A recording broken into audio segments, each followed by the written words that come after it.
Hi everyone, welcome to today's webinar, The Culture of Innovation. My name's Rebecca Ward and I'm a member of the Victorian Executive Committee for the Association of Corporate Counsel Australia. In the spirit of reconciliation, ACC Australia acknowledges the traditional custodians of country throughout Australia and their connections to land, sea and community. We pay our respects to their elders past and present and extend that respect to all Aboriginal and Torres Strait Islander peoples today. If you have any questions about your ACC State Committee or the broader association, you're welcome to reach out to me at any stage after today's webinar. I'd now like to thank Law Squared for hosting and presenting to us today, and I'm pleased to introduce our speaker, Nam Truong.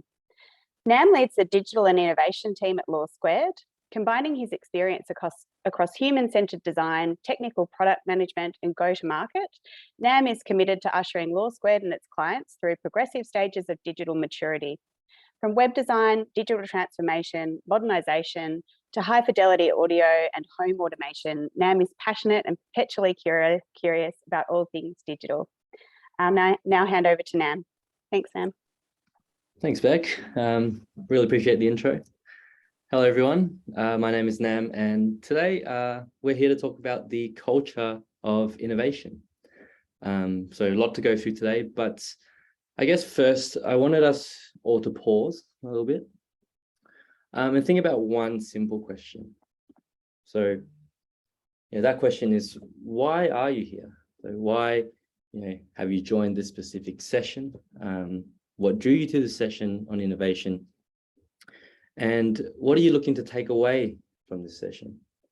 Now, you might not get everything that you want from this session today, but at least I would encourage everyone to think through and have clearly thought about their purpose in terms of being here today. So just going to pause real quick for everyone to do that.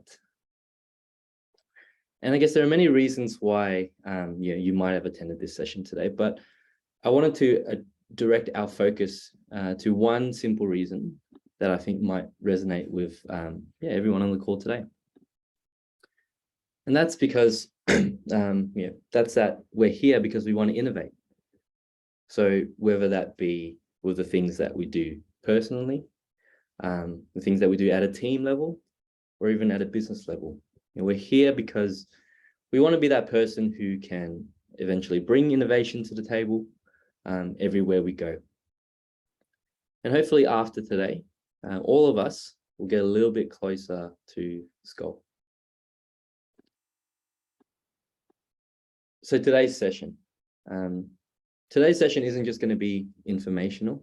Yes, I can talk to you about what innovation is and what culture is, and go into some quite detailed, information on that topic. But I actually don't believe that's the best way to learn. So hopefully by being a little bit more philosophical, being a little bit more reflective and interactive, you'll come out of the session with a more deeper understanding of those notions around innovation. We're going to be thinking quite deeply in terms of what does it mean to be innovative, as well as reflecting on our own levels of innovation and our habits that either prevent or empower that innovation.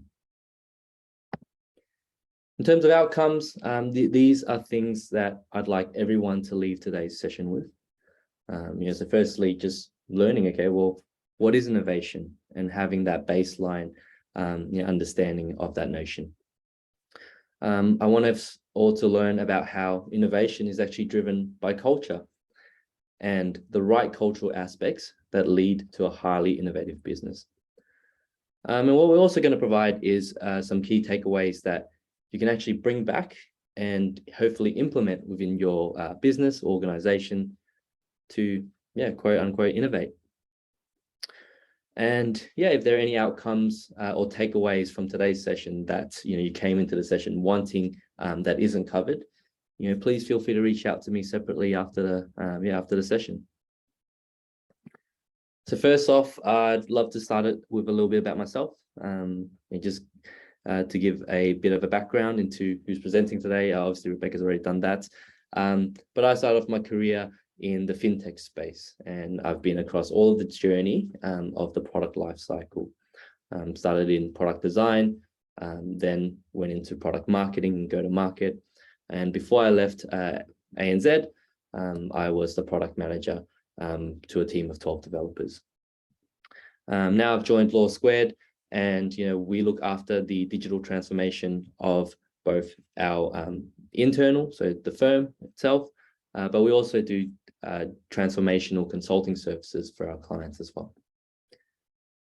So with the boring stuff out of the way, let's get into business. I want us all to think and do a little bit of an exercise on innovation. And we've got a few different items up on the screen now. And I want us all to think about, okay, well, where do these items rank in terms of least innovative and most innovative? You've got the iPhone there, an A4 piece of paper, everyone's favorite practice management platform, Leap. You've got a wooden stick.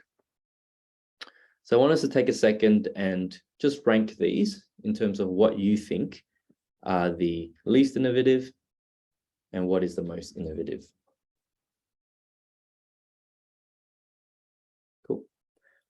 So if you take a bit more of a conventional approach, your scale might look something like this.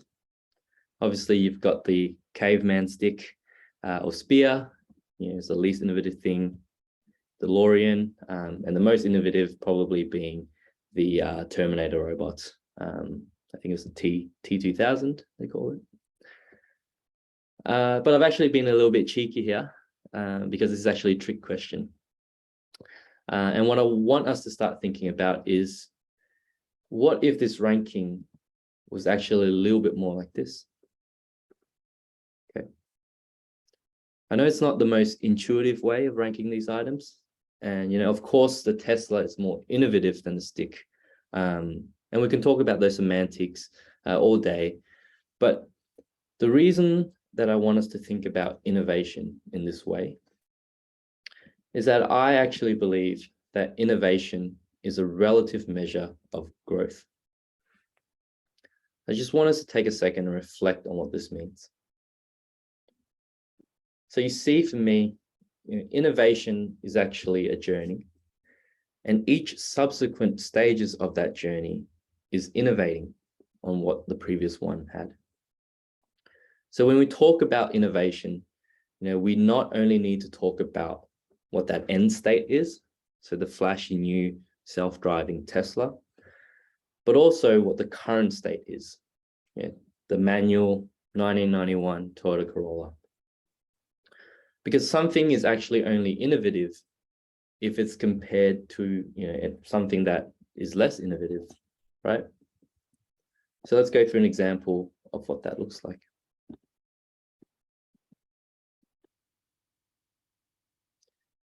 All right, so here we have me in the middle, our A4 sheet of paper. And as you can see, using that conventional way of ranking innovation, it sits pretty much smack bang in the middle between a stone tablet and digital tablet, an iPad. But the ranking is actually relative to what we're comparing it to. If we actually compare it to a drawing on the wall, right, you'll see that now the A4 sheet of paper is the most innovative in this spectrum. If you compare it to the iPad, it's the least innovative. And what comes next? Who knows? So I want you to think about this and think about why innovation is actually a relative measure. And to do that, we're going to do a little bit of an activity. I'm going to give everyone some time to do so. You don't need to write this in the chat. I don't know if we have chat enabled. Beck, just jump in if it is. But looks like it is. But I want us all to write down something that you think is innovative, and just write down what the predecessor to that was. So if you have an iPad, what was the predecessor to that? Again, you don't have to write this in the chat. We will get something. We will have something for you to write in the chat later, but this is just a bit of an activity to get you thinking about the relativity of innovation.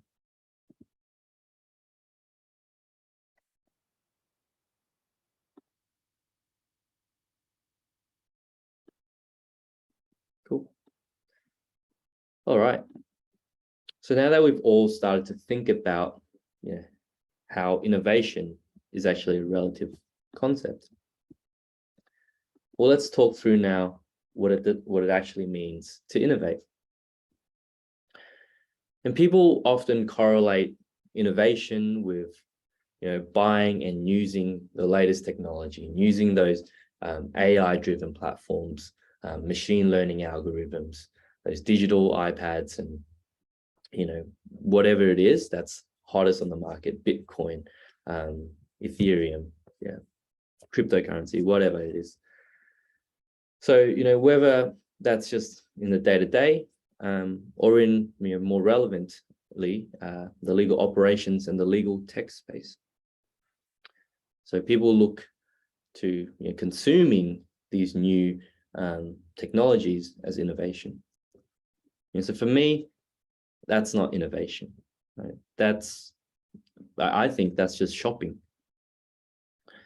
Innovation is less so about the products and tools that you end up adopting, but it's more self-reflective. It's more about you.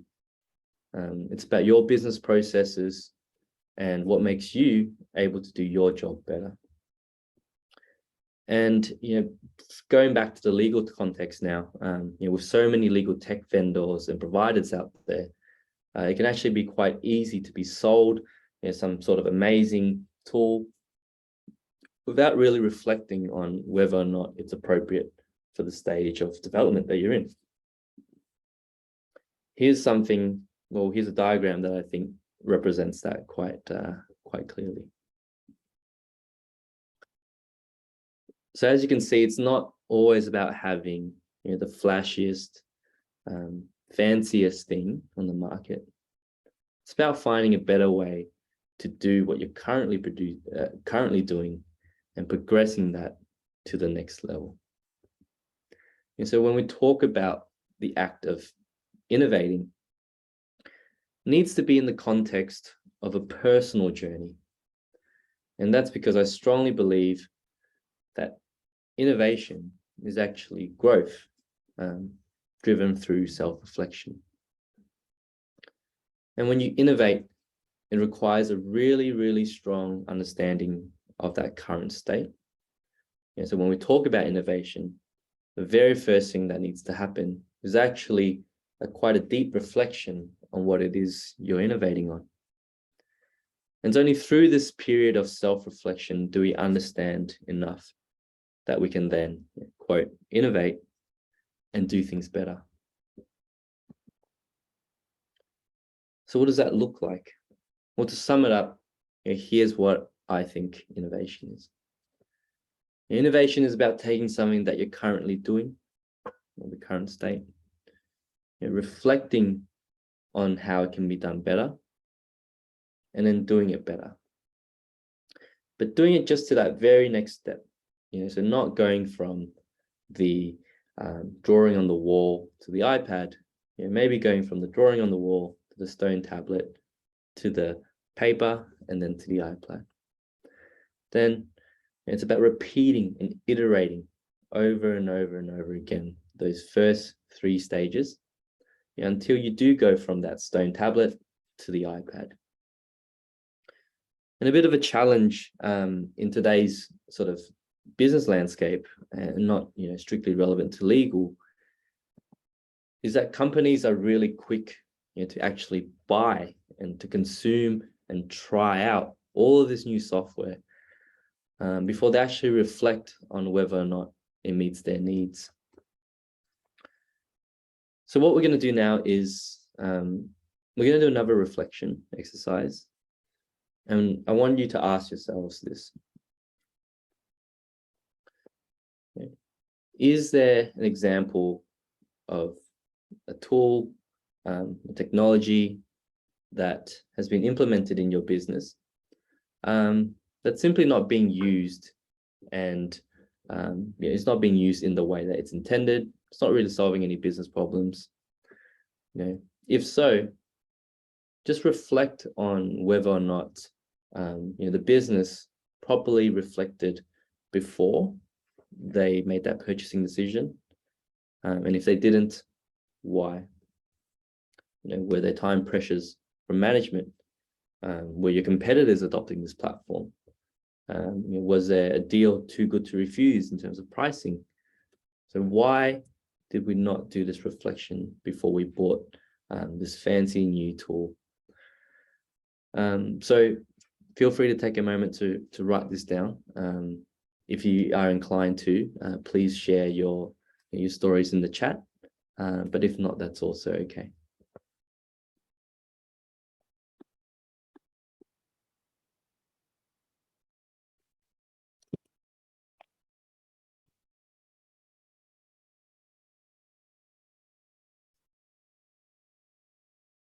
We see chat responses, Talia or Beck?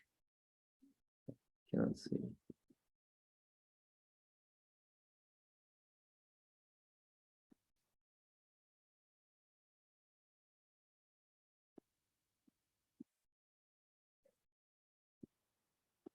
Cool. Awesome.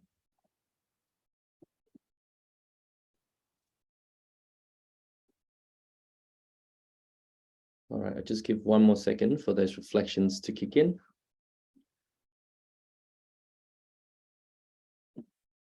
Lovely. So I guess what I'd like to share as well is that, there are many things that sort of drive this period of necessary reflection. But what I will say is most important to the success of these reflections is culture. Okay. And that's because reflection is fostered by culture. Without the right cultural alignment, the reality is that people won't reflect on what it is they want to do better, or they won't reflect deeply enough for it to actually drive any sort of meaningful change or innovation. And in order to drive reflection, we need a culture that empowers and enables the following values. Here are some core values that I believe contribute to a highly performing and innovative teams. And there's more to innovation than simply these values, but these are the ones that I think are the most important. The first one is honesty. So do you have a culture where you can be honest with your peers and your leaders about your experiences and challenges without fear of repercussion or ridicule? Respect.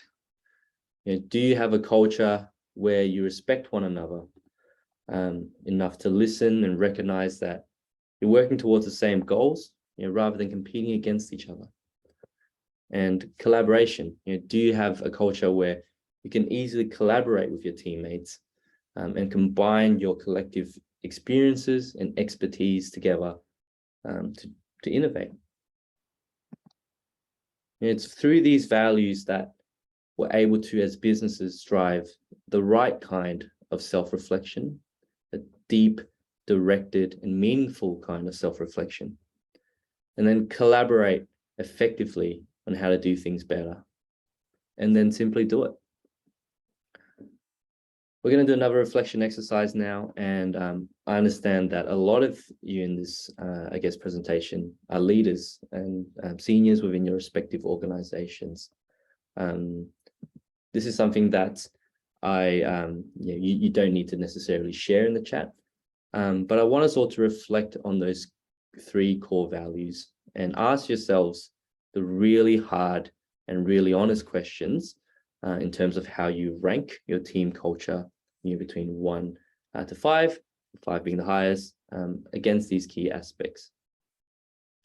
You might think honesty, respect, collaboration. Like, of course, these are things that every business values and every decent human beings value. But these are things that are actually quite easily more easy to say that you do and say that you value. But actually, the reality is that it's quite hard to truly excel at these things. So I encourage you all as leaders now to reflect on these and ask yourself some really hard questions on these values. honesty. Are your team members able to share their honest thoughts with you, good or bad? Even if they're ill-informed or misinformed, do they feel safe and ready to do so? Respect. Do you respect and trust different views and opinions of your team members, and communicate to them that you do respect them and you do respect their input? And collaboration. Do you foster a team environment where your team members work together and work with you to solve problems? Or do you have people speaking over each other, competing against each other? It's not necessarily, I guess, relevant in terms of where you rank yourselves, but I really want everyone to sort of come out of this with a very honest self-reflection against these 3 points, and use that, learn from that, and you can be better, I guess. Give you a couple more seconds to do the reflection exercise.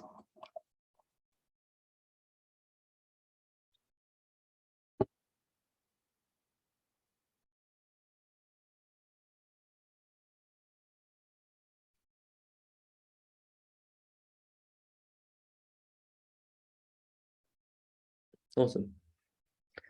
I did promise you some takeaways at the start of the session, so here they are. These are some of the things that we do at Law Squared that I believe every team should do. If you don't currently do these things, it's fine, but I really strongly encourage you to consider implementing them, or at least implementing what they represent with your team. So we have a team retro. Just quickly, yes, you will get a copy of the slides at the end, so no need to worry about missing out. But yeah, we have a team retrospective. So these are monthly meetings where everyone provides their reflections on the previous month. This includes what went well, what could be improved, and what we'll commit to improving in the next month. The retro is a judgment-free zone. We're here to discuss honest truths and have hard and collaborative conversations on how we can improve them. The team prioritization forum. So we also have monthly meetings where everyone votes on upcoming initiatives, discuss what key pain points they address, and look to prioritize them over the next month, quarter, or year. It's important that this prioritization forum is an ego-free zone. We don't just have the hippo or the highest paid person in the room deciding which activities are the most important. We want equal collaboration from anyone that is participating in that forum. And how we do that is we also use objective measures to decide what we focus on. And I can show you an example of that in the next slide. We also have a show me, don't tell me culture, especially when it comes to tie breaks. And what I mean by that is that when the value of an idea isn't immediately obvious, or if they're too challenging or competing ideas, we don't just simply dismiss the idea and say that, okay, well, I don't understand it, therefore it has no value. We actually give the team members some time out of their day or out of the BAU to create a proof of concept so that they can then champion and pitch that idea.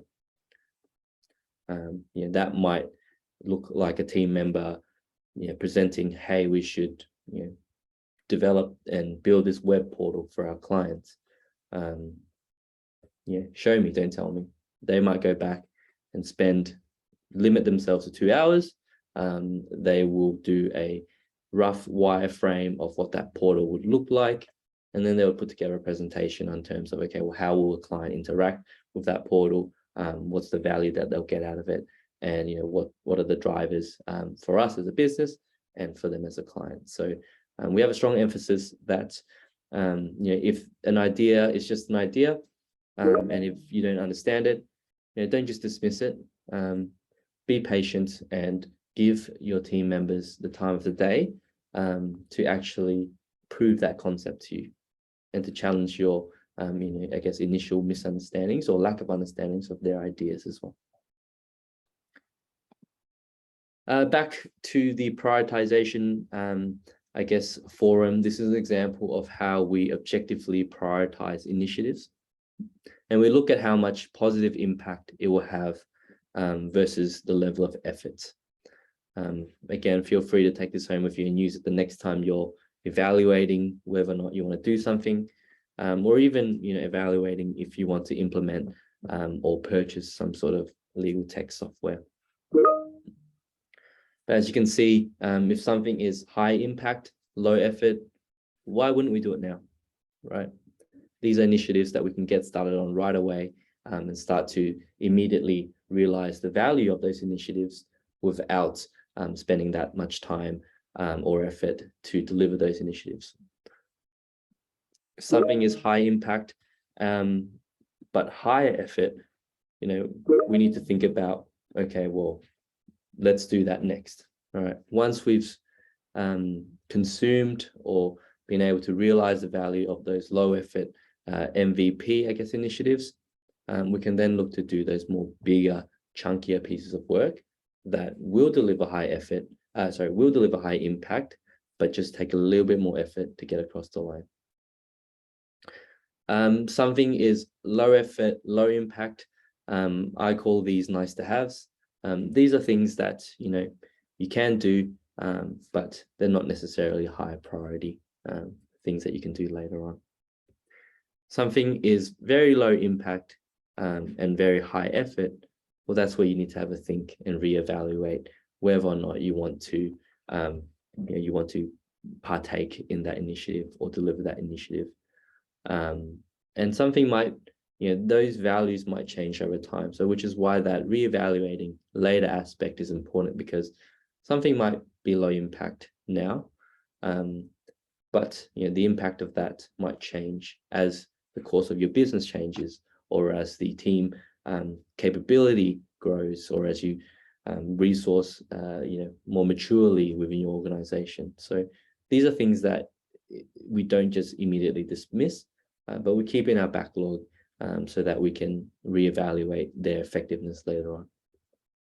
And what I would generally do is I would rank each of these initiatives, or essentially just plot them on the scale, and use that as the foundation for our roadmap of initiatives. It's also important to call out that innovation doesn't need to be quick. It doesn't need to be right away, right? It just needs to be effective. At Law Squared, we do each of those rituals every month. But having been part of a big business myself, I understand that businesses move at all different speeds. So what's actually important though is that you're actually doing these things, you're self-reflecting, and you're letting that self-reflection lead you to delivering initiatives that will have an impact to your business. The how often is not so important, but when you're taking these home, it's really important that you cater these exercises to suit the speed of your business and the needs of your business. I put a couple of things, dot points there, that I'd encourage you all to think about. The first thing is cadence. So how often will you do these activities? It's important to align these, the frequency of these activities with the pace of your business. Your team might not have the time to do this every week or every month, right? And they might not have the time to slot in a new innovation initiative every month or every quarter. So maybe that initial retrospective, that's a quarterly exercise, and that sees a bunch of different people across all stages of your business gather every quarter to engage in those retrospective thoughts and discussions. Focus, you might want to prioritize and sort of focus the conversation down a specific path. As a leader, this is important to sort of, I guess, give insights to your team, or what are the core business levers or more strategic pain point areas in the business that the team might not necessarily be exposed to on a day-to-day basis. So you might want to scope out that retrospective to just how we're intaking matters into our business, right? And scope out, okay, well, what are the things that we did well in terms of our matter intake, we could do better, and what are the things that we'll commit to improving. The third point that I'd like to raise here is in terms of priority.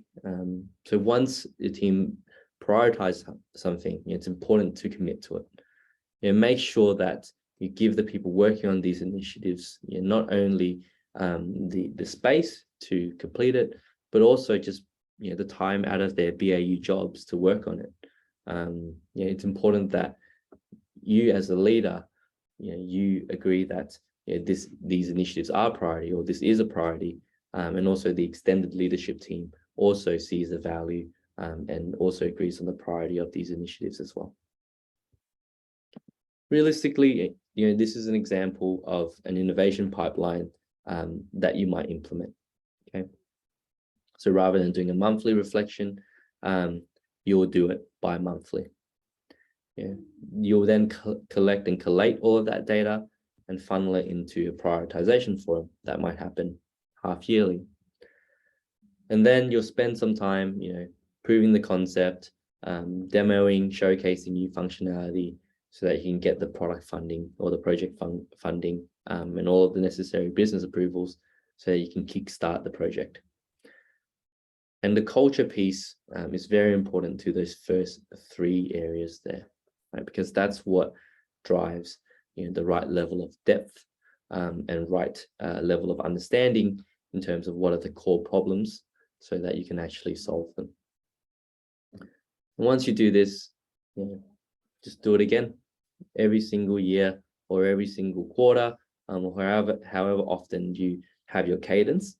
And for me, that's growth and that's innovation. So hopefully today's session was as self-reflective as it was informative. But I wanted to summarize the core concepts that we talked about today. The first thing is that innovation is a relative measure of growth.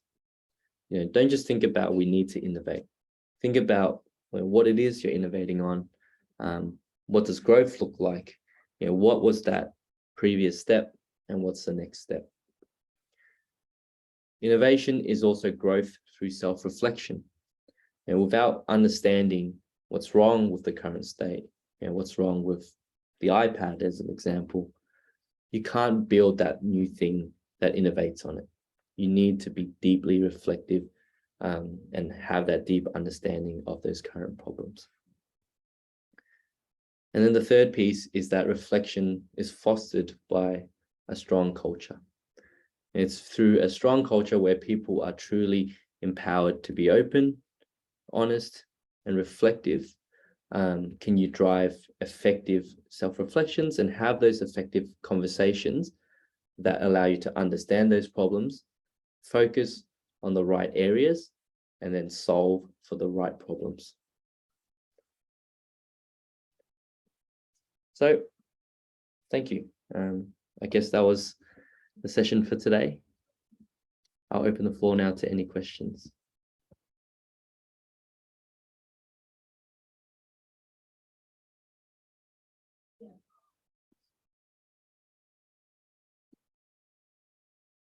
Cool, lovely. If you do have any questions, sorry, what was that? No, sorry, Nam, you continue. Yeah, I was just going to say, if you do have any questions after the presentation, feel free to reach out to me, either directly on LinkedIn. These are my contact details here, email and phone number. Perfect. Thanks, Nam. Just quickly, on behalf of Law Squared, we just wanted to say thank you to everyone for taking time out of your day today to attend our CPD session on the culture of innovation. And also a huge thank you to Nam for running today's informative session. As Nam mentioned, his contact details are there, and we will also circulate a copy of the presentation and the recording as well, so that you can actually listen back and rewatch it if you'd like. Just on a separate note as well, just a little announcement from us at Law Squared before signing off. This year we will be hosting our annual ACC Australia and Law Squared Community Fun Day, which will be on the 26th of November at the Treasury Gardens, which you may or may not be familiar with. Some formal comms will go out on Monday, but essentially this event is designed for all ACC members to attend, bring along your families.